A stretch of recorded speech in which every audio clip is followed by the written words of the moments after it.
ప్రస్తుతం ప్రపంచవ్యాప్తంగా OTT trend దూసుకుపోతుంది. లోకల్ టు గ్లోబల్ అంటూ అనేక సినిమాలు ఓటీటీతో ప్రేక్షకులను ఏ రేంజ్లో ఎంటర్టైన్ చేస్తున్నాయో తెలిసిందే. లాంగ్వేజ్తో పని లేకుండా సినిమాలు చేస్తూ ఇతర సినిమాలకు పట్టం కడుతున్నారు. వినోద రంగంలో ఓటీటీ ప్లాట్ఫామ్స్ భారతీయ చిత్ర పరిశ్రమకు గేమ్ చేంజర్లుగా ఆవిర్భవించాయి.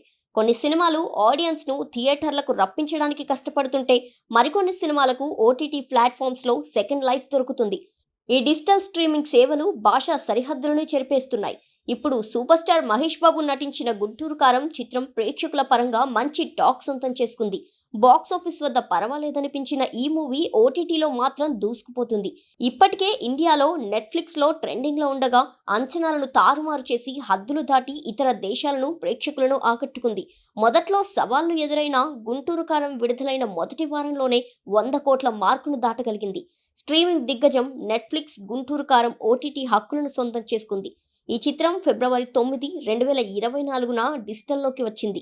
అయితే ఈ మూవీకి వరుసగా 5 వారాల పాటు ఓటీటీలో టాప్ ఇండియన్ మూవీస్లో ఒకటిగా నిలిచింది. భారత సరిహద్దులు దాటి గుంటూరు కారం ఊహించని ప్రభావాన్ని చూపించింది. పాకిస్తానీ నెట్ఫ్లిక్స్లో కూడా ఇది ఆశ్చర్యంగా ట్రెండింగ్లో ఉండడం సూపర్ స్టార్ కటౌట్ రేంజ్ ఏంటో మరోసారి చాటి చెప్పినట్టయింది. మహేష్ లాంటి 6 అడుగుల హీరో మేనరిజానికి దాయాది దేశం సైతం హారతులు పడుతుందంటే బుర్రిపాలెం బుల్లోడి క్రేజ్ ఏ పాటిదో అర్థమవుతుంది. ప్రస్తుతం మహేష్ రాజమౌళి దర్శకత్వంలో వస్తున్న సినిమా ప్రీ ప్రొడక్షన్ పనుల్లో మేకోవర్ విషయాల్లో బిజీగా ఉన్నాడు.